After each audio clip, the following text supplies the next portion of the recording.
What's up, everybody? Been so damn busy today. I have yet to get to Mike Macdonald's press conference today. I've seen hints on Twitter about some of the things he's touched on, but I really like to dive into these midweek press conferences. It's when you get a lot of information about injuries, possible lineup changes. We'll see if he says anything compelling about that. And then also as they turn their eye to the Pittsburgh Steelers on Sunday on the road on the East Coast, just up the road from where I am. Actually, we're going to break all that down next and get your comments and questions and reactions to this as well as we react to Mike Macdonald's press conference. Not live, of course, but in real time, coming up next on Seahawks Forever. Welcome to the Seahawks Forever podcast. In-depth analysis on everything Seahawks. And now, here's your host, Dan Viens.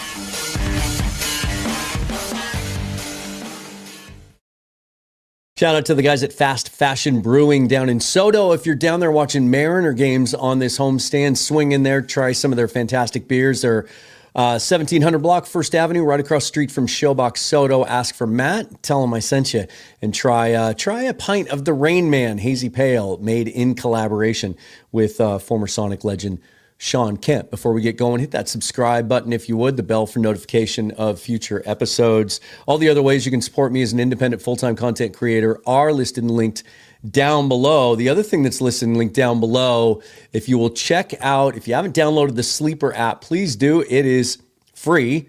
There are money games on there, and if you choose to play those, they will match your first deposit up to $100, up to 100%, up to $100 if you use the promo code FOREVER. So check that out. But they also have all sorts of free games.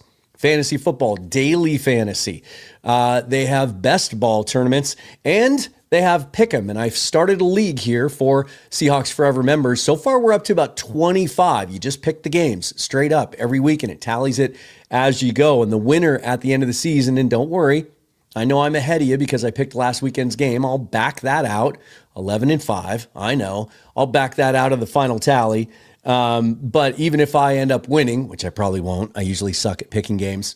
Whoever is the highest scoring viewer, member of the audience, will get to pick item of their choice from the Seahawks Forever merchandise store. So hop on in there. The link will be down below so that you can download that app and get in there on our league. One of the reasons I was so busy was shooting. What is this, 1995? I was taping another, same thing. Okay, recording. I spent a bunch of time yesterday, I don't know if you saw it on Twitter, going over some archived footage from my sportscasting days 30 years ago and waxing longingly about those days and brought back some great memories. So I think that's kind of why I was kind of stuck in the past. But the Hawks Film Lab with Bryce Coots, who is not just the host of the Hawks Eye podcast, but he's also a quarterback coach, offensive coordinator, runs a quarterback academy. I love picking his brain and having him talk about football, especially offensive football. And so each week we will do all 22 breakdowns on a certain aspect of the last Seahawks game. We did the first one today looking at who else? JSN, why he was so heavily targeted, how he was able to get open even though he was so heavily targeted, and the 49ers had to adjust in the second half and try to roll some things his way. And also maybe some missed opportunities and why some of the other guys didn't get involved, and talking about Sam Darnold's performance as well. That is available only to Pro Bowl level or higher members on YouTube or Patreon members. If you want to get in on that, just check it out down below as well. This one was a lot of fun, and we just posted that. So if you want to check that out, that's how you do that. All right, let's get into this. First of all, here is the injury report from today. Good news, bad news, as these things often are. The good news right off the top, Jake Bobo and Uchenna Nwosu, full participation in practice today. Nwosu was limited participation last week, trying to come back off that knee cleanup you had in the offseason. I think there's a good chance he plays this week. We'll see if Macdonald talks about that in this press conference. Also, Jake Bobo and some of the things he can do in the middle of the field and maybe on third downs. It'll be nice to have him back as well. The biggest question that we need to hear is Nick Emenwari. I was expecting possibly an IR designation for him today. That didn't happen. So we'll see what Macdonald has to say about the timeline potentially for Emmett Warry to get back. Ernest Jones with the shoulder, Julian Love with the groin, limited participation, Jaron Reed with the back. Those types of things usually aren't that big a deal. Just the bumps and bruises you get from a physical football game on Sunday. The Seahawks certainly came out of that game in better shape than the 49ers, who are without George Kittle now for at least 4 weeks. He was placed on IR. And now it sounds like Brock Purdy is going to be out for several weeks. Mac Jones will be playing quarterback for the foreseeable future for the 49ers. So very physical football game as it looked. And this is just what happens coming out of that. Derek Young still trying to come back from that hamstring. We'll see if he can get back and join that young receiver group as well. All right, so let's do this. And I made sure to test this because I know there's been issues with it in the past. Let me turn on echo cancellation so that we can play this without echo. And I'm just going to run through it, and we'll pause it a couple of times. And let me go ahead and put your comments up like this. And that way you guys can kind of follow along as we go and see what the coach has to say. All right, you guys.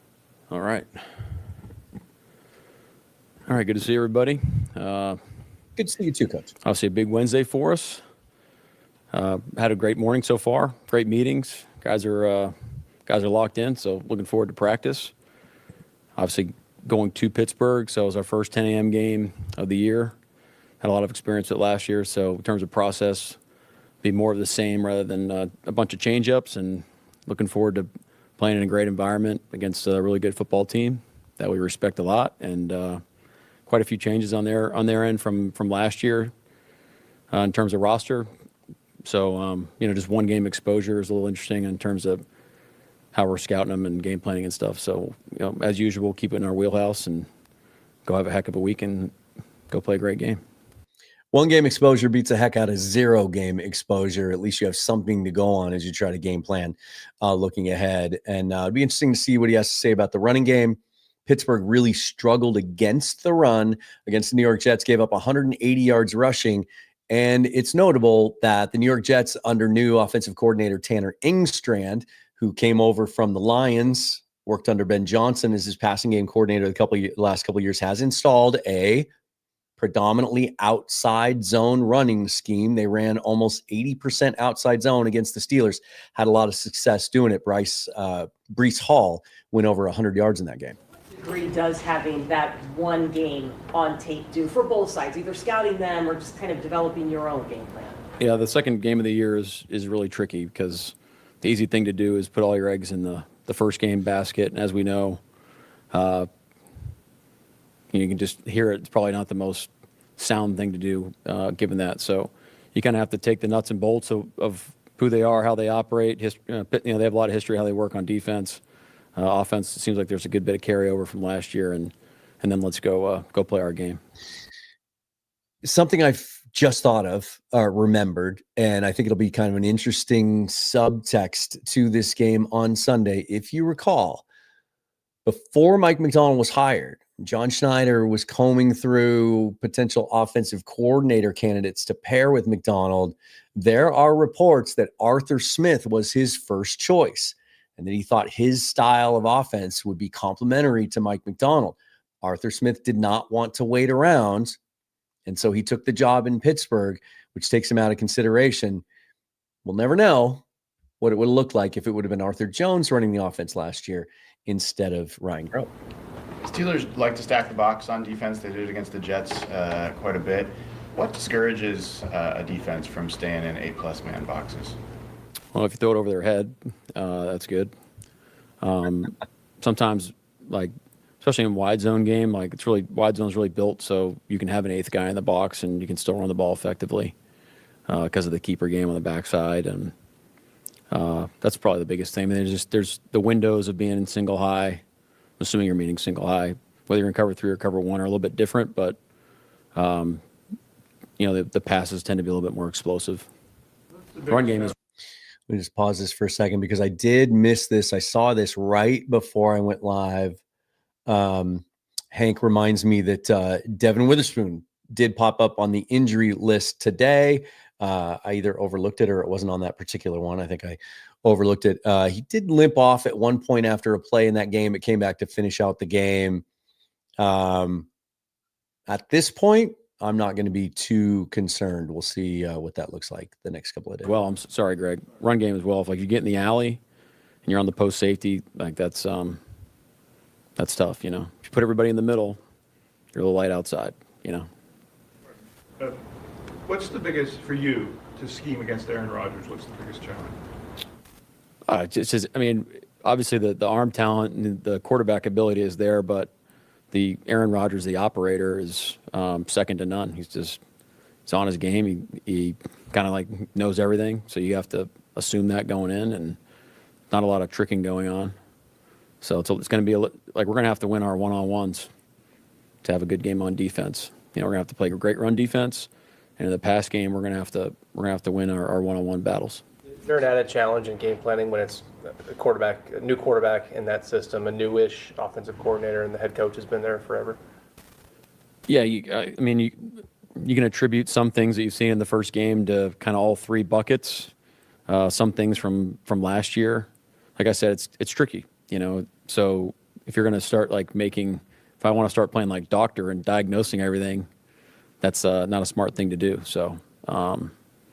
And as the game unfolds, I think you'll start to get some of those answers about, you know, how they're trying to attack you and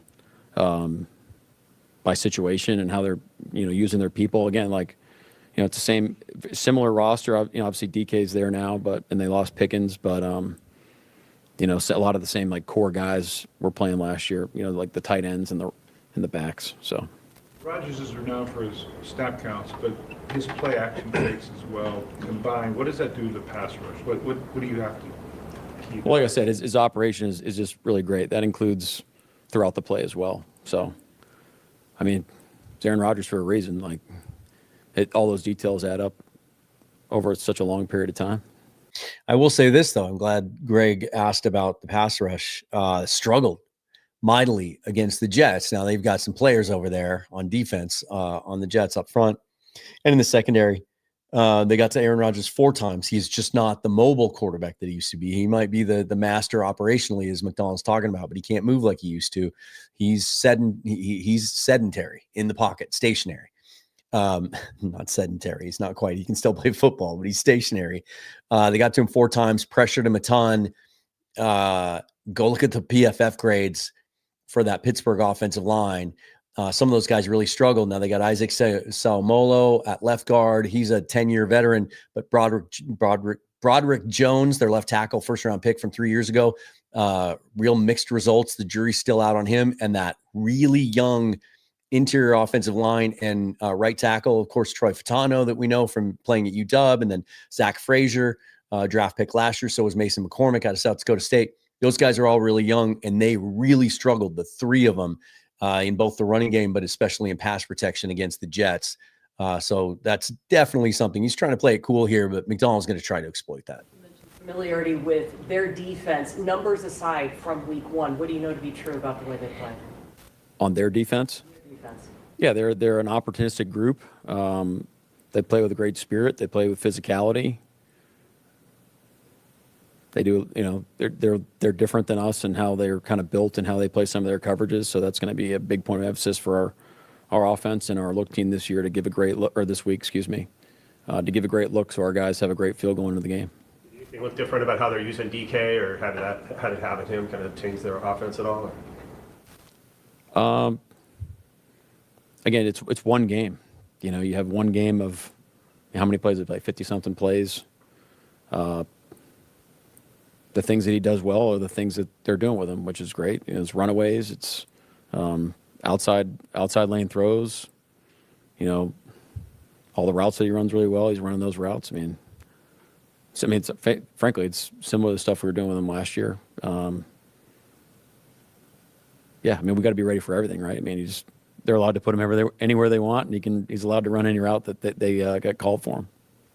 What do you need to see from your run game? Because I know you talked about the leverage and the backs reading the play. Yeah, just stick with the process. You look, there's a handful of runs that didn't go our way on Sunday, and a handful of runs went our way. You know, sometimes it goes like that. We want them to go more in our favor than not. It's not for a lack of effort. And we've done a lot of great things throughout the preseason, which you saw in all 3 games. So let's stick with it, man. We're doing a lot of great stuff. Let's just keep getting better. You see teams utilizing a quick passing game a lot. Is that usually to help, alleviate pressure on the offensive line or the quarterback or beating blitzes? What are some of the reasons teams rely on it? I think you got to look at it in context. Is it quick passing game on 3rd and short? Well, that's kind of expected. The non-expected thing is, the ball's downfield, which, by the way, Rodgers probably does better than anybody on some of those higher leverage throws that he throws so well. Is it quick game on 3rd and long, which you probably wouldn't expect, which also they do. So it's just context is probably the driver there. Is it on 1st and 10? Normally to get the quarterback going and get him in rhythm. Bob wants me to stop talking, so I can now speak from experience after being in on half a dozen of McDonald's training camp pressers, trying to find that spot to jump in and ask a question without stepping too much on other reporters' toes. You all try to be respectful of each other, but you try to find that moment. It's tough with Coach McDonald because he's so thoughtful about his answers. He pauses within an answer sometimes, making it a little bit tough on clearly. It's all right. Go ahead, Bob. And I'm going to ask it back. Any update on Nick Evanwari and where things might stand with him? Yeah. So I said that we were going to have a decision here in the next day or two. I think we're going to take it throughout the week to decide what we're going to do. So sorry about that. I take that as good news, but it may mean nothing. Well, no, how can you not take it as good news if it was a really severe thing about high ankle sprains? It's the really severe ones. It's essentially a fracture. It's a displacement. Sometimes high ankle sprains you have to get surgery for them. And we've seen high ankle sprains put guys out for 6 to 8 weeks before. Obviously, if they thought they were going to be able to make a decision today and now they think they can take it through the week, that tells me it's not obvious and that there is a chance. If he looked like he was a legit high ankle sprain and he wasn't going to be able to play anytime in the next 2 to 3 weeks, he'd be on IR because they would need that roster spot, having to carry a fullback and a 3rd quarterback now. That roster is a little tighter than it was before. The energy of the guys here, turning the leaf into a new week, putting the tough one behind us. Yeah, the guys are doing great. It's a disappointing outcome when what happened on Sunday, but we got to. On that note, as he says, disappointing outcome, I want to address this by Johnny A. Says he's looked pretty shell-shocked since the loss. That's an interesting take on it. I disagree. I've had more experience now with Coach McDonald than ever. He's a very intense person. He's a very analytical and thoughtful person, and he's a fucking competitor, you guys. He's pissed. They wanted to win that football game so badly, and they have a chance. This isn't shell shock. He's pissed. And I hope that translates to what we see on the field. Remind ourselves we haven't worked the last, 6 or so months the way they have just for one game. You're doing it for the long haul. And it's really important that we stick to our process, that we were very bought in going into the game, that we've been doing a lot of great things, which I believe that we have, and the guys believe we have, and we're going to stick to that and trust that we're going to keep getting better. I'll also say this on that last point as well. The press requirements of these head coaches is pretty intense. Like, it's almost every single day that he has a required press appearance. There are so many other places he'd rather be than behind that podium right now. I think he has a little bit of Belichick in him. He would much rather be watching tape right now, watching film, in meetings with his coaches or players, working on Pittsburgh, right? He doesn't want to be behind that podium, but he has to be back there 3 times a week. It's mandatory. And he gets asked the same questions over and over and over again.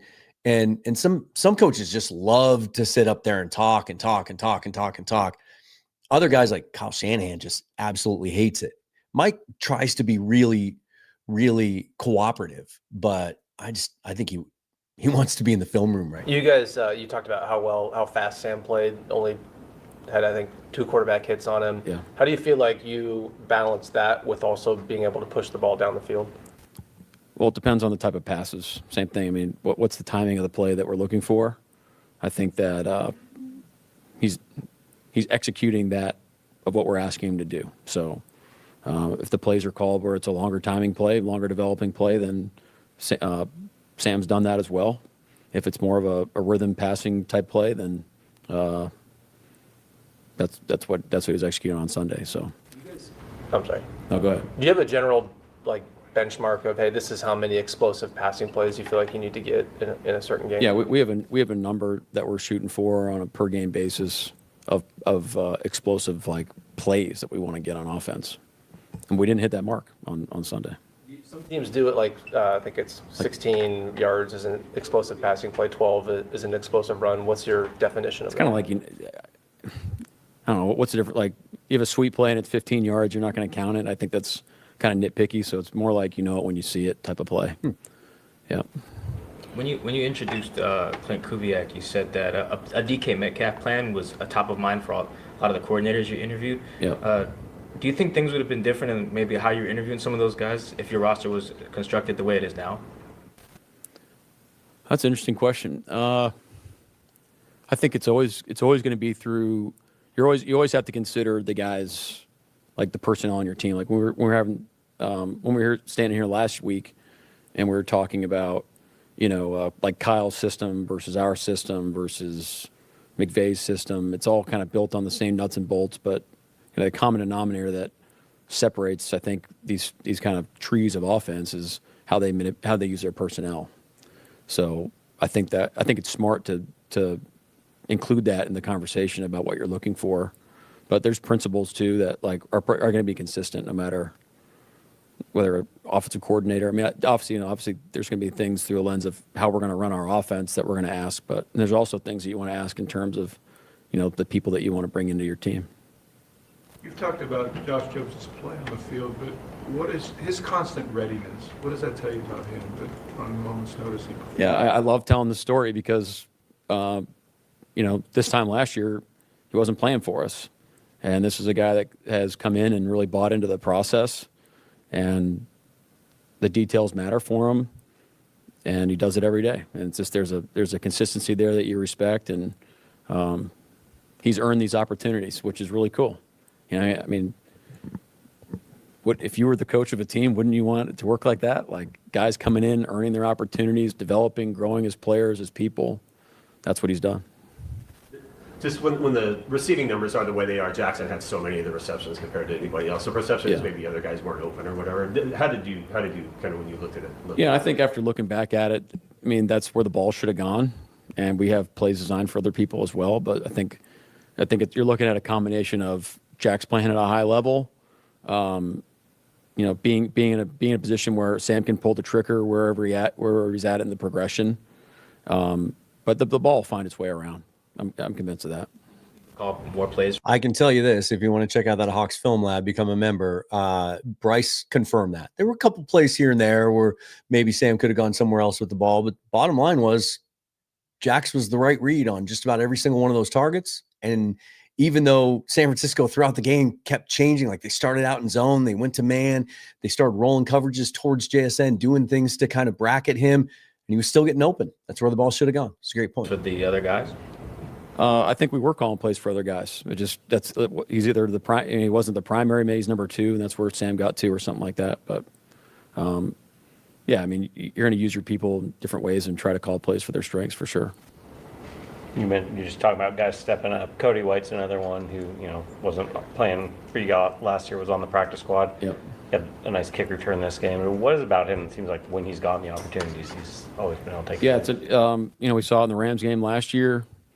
We've seen, there's definitely a record of this throughout the off seasons, and he's another guy that's earned his opportunity. And, it's a great lesson for young guys how important special teams are to the equation. At the end of the day, you can't dress everybody.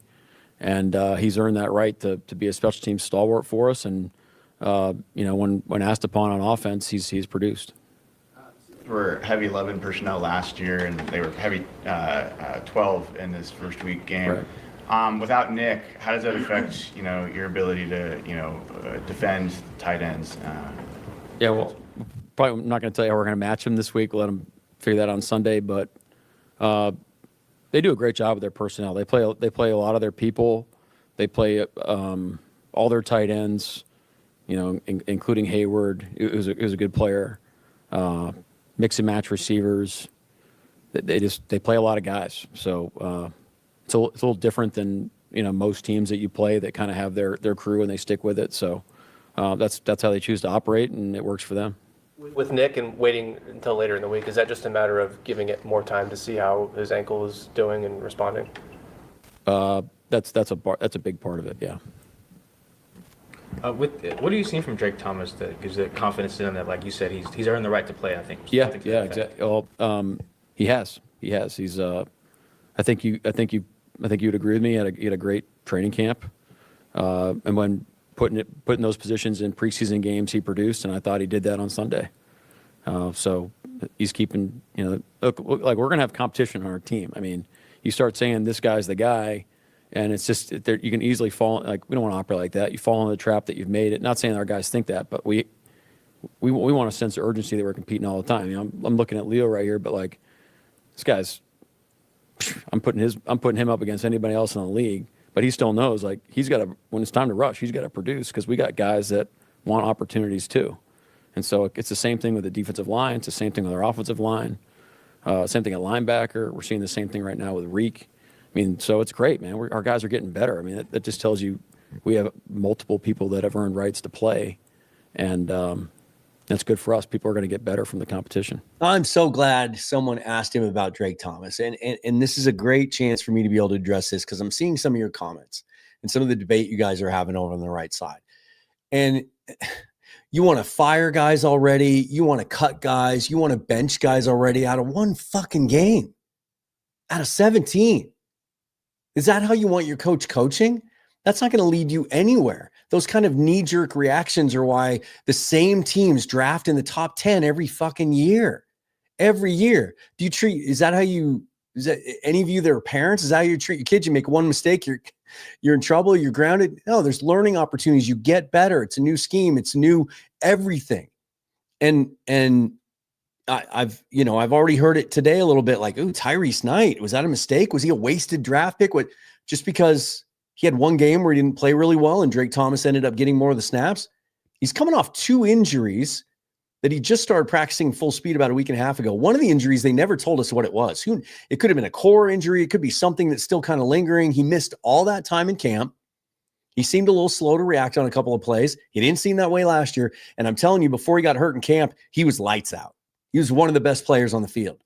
But what have I been telling you for the last month when y'all were worried about inside linebacker? We need to go trade for Devin Lloyd. We need to go get another starter. We need to get Jermaine Pratt when he was a free agent. We need to go get another guy to put next to Ernest Jones. What did I keep telling you?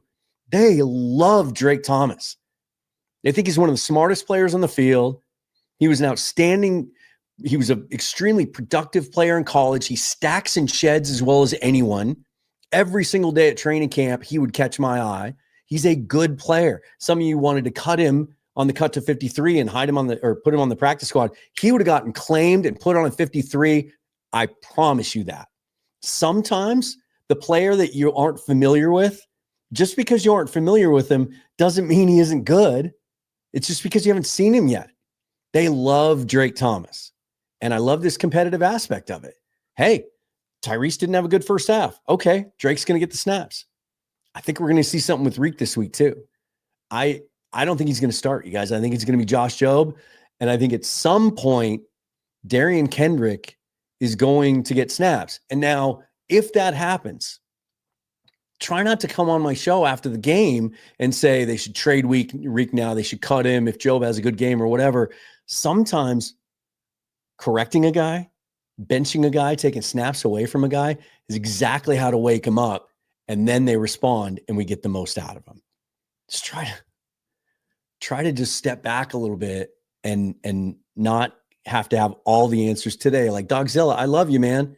But you put a question up earlier about, like, why can't we have a dominant offensive line? How many dominant offensive lines did you see around the league week 1? Offenses struggled. Offensive lines struggled. That great Detroit Lions offensive line struggled. Will Fries, the $80 million man that y'all wanted us to blindly match that Minnesota contract, struggled.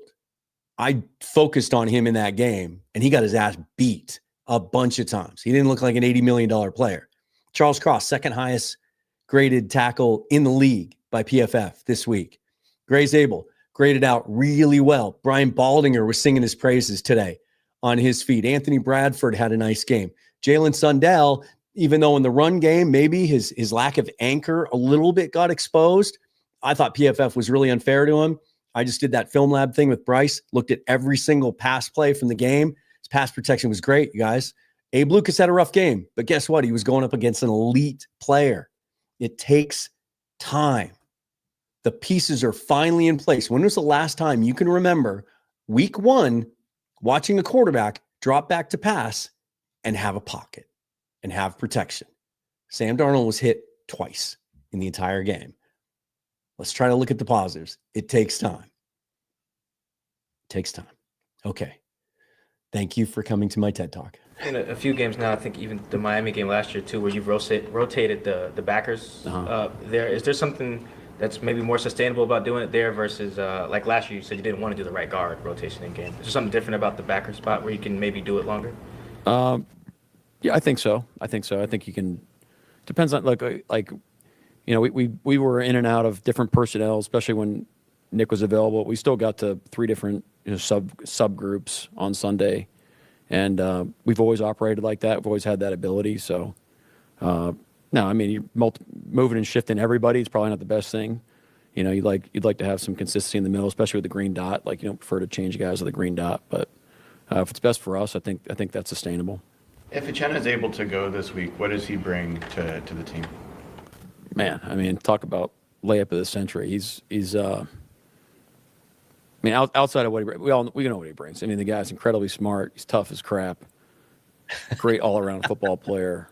Great game runner. Great intuition. But I mean, he's a leader for us. I mean, this is a guy that I know you haven't felt it on the field as much in the last year, but he's bringing it every day in the meeting room, in the building for our football team. So it's just going to be awesome if, you know, whenever he gets back, just to have him out there. Mike is really good sometimes at giving us content creators easy headlines and easy titles for our thumbnails. We did one today on the Hawks Film Lab, the Jacks show, because he talked about that after the game on Sunday. If Uchenna Nwosu goes out there and plays on Sunday and has a great game, I'm pretty sure one of my videos next week will focus on him, and the title of that video will be Tough as Crap. Is he going to practice in full today? I'm not sure. He's not going to practice the whole practice, I don't think, but he'll be out there. Mike, what Watch him practice full today. Then. You had Darian Kendrick and Chester out for a week now. What have you kind of learned about those guys as they jumped in the mix? Yeah, two great competitors. Felt Chaz on special teams did a good job. DK just kind of soaking it up right now, but great competitor, great spirit, great energy about him. Smart guys. I'm like I said earlier, I think at some point they're going to give Darian Kendrick a long look. Remember, this is a guy that before he tore his ACL was the full-time starter for the Rams, and he was a guy they really liked. And he is still coming off of an ACL. And I think, you know, that's why he said still kind of taking it all in. He's not just adjusting to a new scheme. He's also still probably working his way back into being 100%. But man, I was watching some of that guy's tape this week. He looks like a Mike Macdonald corner. Like, he can cover, he's physical, he can press, and he hits. Like, he comes up and hits in the running game. There's some great reps on tape of him smoking guys in the running game. And I found an interesting thing the other day too, which may explain why they jumped on him so quickly when he was available. When Mike Macdonald was a defensive coordinator at Michigan in, what was that, 21? They played Georgia in the national semifinals of the college football playoff. Darian Kendrick played for Georgia. He had 2 interceptions in that game and was the defensive MVP of the Orange Bowl in the college semifinals. And Mike Macdonald got to see that up close from the other sideline. So you know that stuck with him. And when he was available, I'm sure that played a part in it. You mentioned Reek there in that answer about guys competing. Is Reek going to start this week? We'll see. We'll see. See? Responded to this. We'll see. He's great. I mean, it's easy even for me. Like my first reaction is like, oh, okay. This could all be give guys a chance to compete. Pete used to do this all the time. Give him a chance to compete in practice. And maybe Reek wins the competition. Like he spoke to reporters today and he was very humble. He was very disappointed. He was very, he said, hey, I got to attack the ball, which I found interesting because in my post-game reaction, that's what I said, you got to go up and attack the ball. Like he was a receiver. He should know that. That's all that was about. It wasn't about, he was imperfect, but he played those plays perfectly. He just didn't go up and take the ball. He waited for it to come into his hands. And after the game, someone asked, Mike, did he not attack the ball? He said, no, I think he attacked it. And then Reek today said, I didn't attack the ball. I got to attack the ball. It might be that Reek goes out and has a great week of practice and does get the start still on Sunday. I mean, that's, Mike's gonna give him that opportunity. It's up to him what he does with it. And he's running out of time.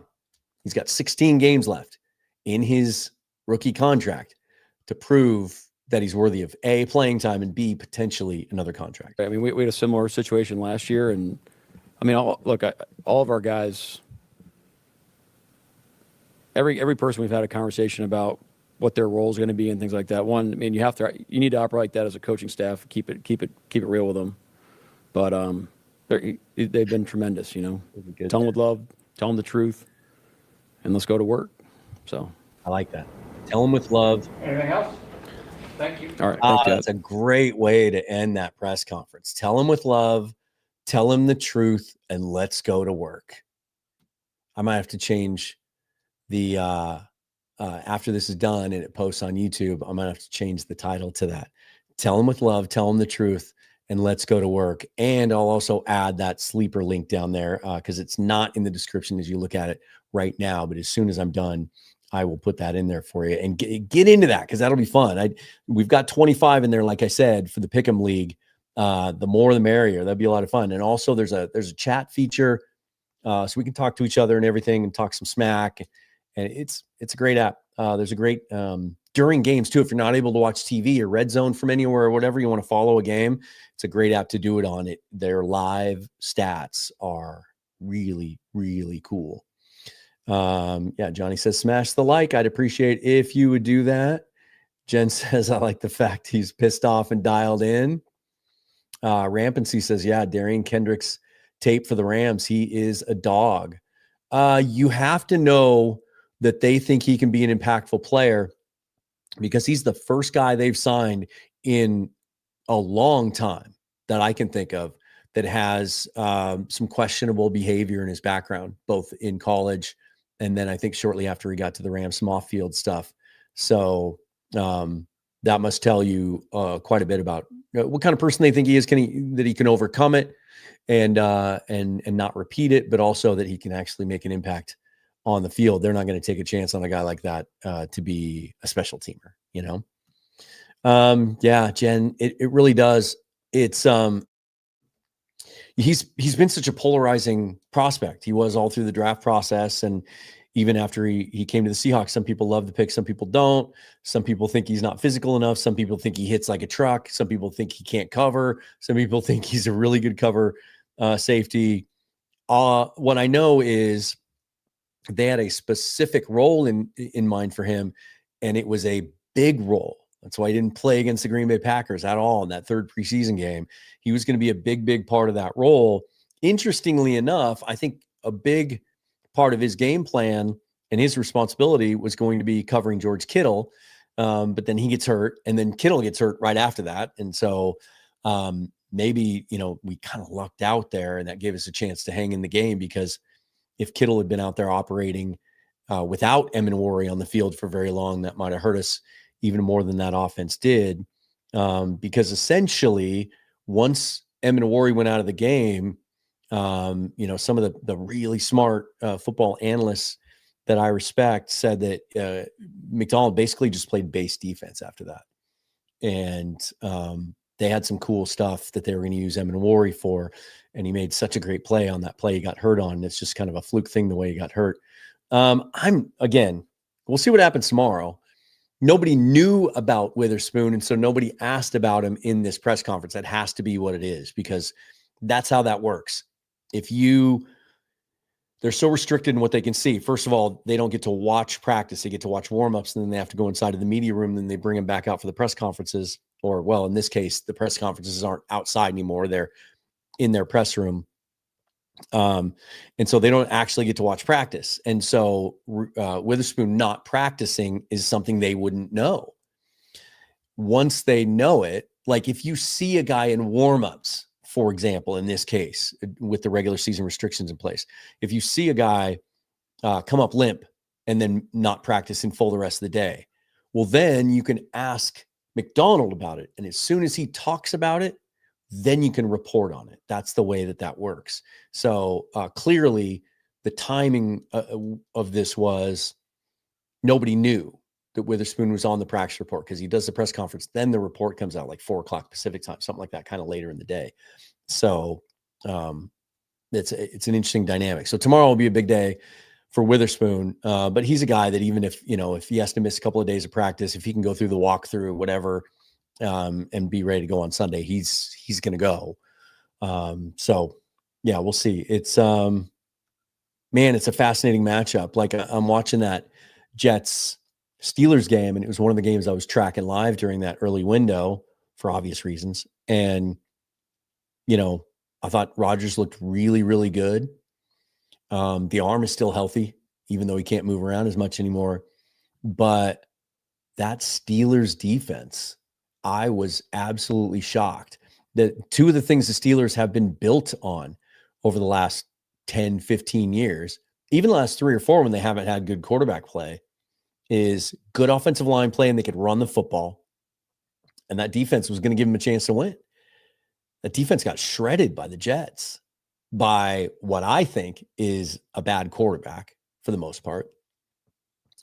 And they had a rebuilt offensive line. Now they've invested heavily. The Jets have a couple of first-round picks and a couple of key free agent signings. So they've improved that group. But to run for 180 yards with the exact same scheme that Kubiak's going to deploy, that wide zone, predominant wide zone, and then their inability to protect Rodgers. I think Macdonald's probably chomping at the bit, and I think he's going to have a really cool game plan. And now he gets to put a game plan together without Nick Amenawari, right? And he said, I'm not going to tell you what we're going to do. I think D'Anthony Bell is going to be elevated from the practice squad, because he's a guy that in training camp was doing a lot of the things that Amenawari was doing when he was on the second team, which is playing in the box and playing weak side linebacker in certain sub packages. D'Anthony Bell is 6'1", 6'2", 215 pounds. He's a big dude. He can hit, and he made plays all throughout training camp. He's a veteran. I think he's probably going to be the guy. I would look for them to elevate him, and probably Quentin Bohanna again from the practice squad, or Brandon Peely. I think they're going to mix and match those guys on the elevations, kind of depending on their plan and how they want to attack up front. Maybe Peely's a better guy this week because he can, against that offensive line, because he can penetrate a little bit more. He's a little quicker. So I think that's going to be really interesting to see. I think D'Anthony Bell makes a lot of sense to be that guy. Now they could go with some combination of, 3 linebackers. We saw Macdonald do that at times last year. They could go with Ernest Jones, Tyrese Knight, and Drake Thomas all at the same time. And where would Knight play in that circumstance? One of the observations that I made in training camp, and Corbin Smith and I were standing on the sideline one practice talking about this. They were using Knight a lot on the edge, kind of getting after the quarterback and covering tight ends. So I could see Ernest Jones playing middle linebacker, obviously the Mike with the green dot, and Drake Thomas playing Will, and Tyrese Knight kind of playing that robber, sort of third linebacker, pseudo box safety kind of role as well. And so I think it might be some combination of that. Yeah, I think Darian Kendricks, I'm excited for him to get an opportunity at some point because of how physical he is. I'm surprised there wasn't more conversation about DK Metcalf. Maybe there was Monday.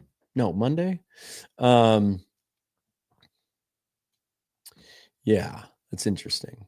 I know he had a good first game, and I really liked him as a prospect, but let's not anoint a rookie who's played one game in the NFL as an all-pro. Charles Cross was the second graded tackle in all of the league, according to PFF this week. And, Abe Lucas is going to bounce back. I mean, he had a couple bad reps against a really, really, really good player, an elite player, honestly. I'm not worried about our tackles at all. Get Metcalf pissed so he throws a punch and gets out of the game. Good point, Andy. Nobody knows how to get under his skin more than the Seahawks do, right? Devin Witherspoon ain't missing this game. There is no way he's going to miss this game. He is going to be out there talking so much shit to DK Metcalf. That's going to be kind of the game within the game, I think. I don't know how much Witherspoon will be on Metcalf. That would probably be more, oddly enough, Reek is probably the best matchup for DK. This will be an interesting footnote to this game as well. Let's see what the split carry looks like. I saw something interesting on PFF today where when Charbonnet was in the game, they ran predominantly wide zone. And when Walker was in the game, they ran predominantly, although it was like 60-40, inside zone and gap. Interesting. I think people were quick to be dismissive of Walker's performance on Sunday. When I look at his reps on the replay, I think Charbonnet had some better blocked plays, to be maybe a little overly simplistic. I do think Charbonnet is better at getting the extra 1 or 2 yards or getting 2 yards out of nothing than Walker is. He puts his shoulder down. He's bigger. He's stronger. Not that Walker's weak. My goodness, well, I'll keep that to myself. There's an old saying that a coach of mine used to have, but it's a little vulgar. He's all muscle, right? Reek can be a great trash talker, which is funny because he's such a quiet, he's a very subdued demeanor. I'm sure. Yeah. JSN's one of the nicest guys I've ever met as a pro athlete. I'm sure those guys will probably do the jersey signing thing probably after the game. Yeah, I think we go Sharps passes the eye test from Johnny. Charbonnet is better. Jen says Sharps has better vision. I think he's a better fit for the scheme. I do. He just he has more experience in it, and I think he gets it better. I would like to see him be the starter and Walker be the change of pace. I'd like to see some 21 and 22 personnel where Robbie Utes isn't going to be out there every play. I think the fullback snap share in New Orleans was about 40% last year. 25% of that was Adam Prentice, who was actually a fullback, and then the other snaps were I always forget his name. You know who I'm talking about, the quarterback, tight end. Taysom Hill. Thank you. I just remembered that. That's what I'd like to see, with Walker being the change of pace and get Walker involved in the passing game. We saw even Ryan Grubb do that second half of last season. He had a career high in catches. He can be so good in the open field. Key to that, though, right? You got to be better on first, second down, create some third and shorts, extend drives. They have to be better on third down. 50% is not going to cut it. A lot of them not getting other guys involved in offense is they just weren't able to sustain drives. When you lose the time possession battle 2-1, there just aren't enough plays to go around. So you can't get to that other stuff in your playbook. I'm sure they want to get Arroyo involved downfield and stress some guys. Their Steelers are pretty banged up too. They're missing Deshaun Elliott, their safety. He's not going to play Sunday. And then Joey Porter is banged up as well. Their first-round corner from a couple of years ago. So Jalen Ramsey's there now. I think he's playing a little bit of safety for them, but with Porter out, maybe he's going to play corner. It's going to be interesting. I'm going to start Charbonnet and K9 because I threw my league already. You threw your league this early? Yeah, Schlaert said he thought that the stuff that he saw on offense was correctable, and really like Robbie Utes. I thought one of the biggest mistakes of the game was they got away from what worked on the touchdown drive, which was, now you're not often going to see a 10-play drive with 9 runs. That doesn't happen very often. That probably wasn't going to be sustainable, but to go completely away from it, only call 1 play action pass in the entire game, and then get away from that. We didn't see Robbie Utes on the field again until that field goal drive late in the game, where they kind of went back to it, ran the football 4 straight times to start that drive, then went to JSN. They've got to be more balanced and mix that in. And I don't know why Clint Kubiak didn't call more play action passes. But when you look at how much success Sam Darnold was able to have without it, he was the 5th highest graded passer for PFF on non-play action, despite the fact that he didn't have any play action. But Bryce and I talk about that in the Film Lab episode, how Sam got the ball out really quick, did a great job at doing that. He was 4th best in the league at getting the ball out quick this week, maybe to a detriment sometimes, because play action gives you that extra second where he could have gotten to some secondary receivers. I think you're going to see a correction this week. Hopefully not an overcorrection, right? We remember some of the days with Schottenheimer and the Chris Carson days where they didn't run it enough.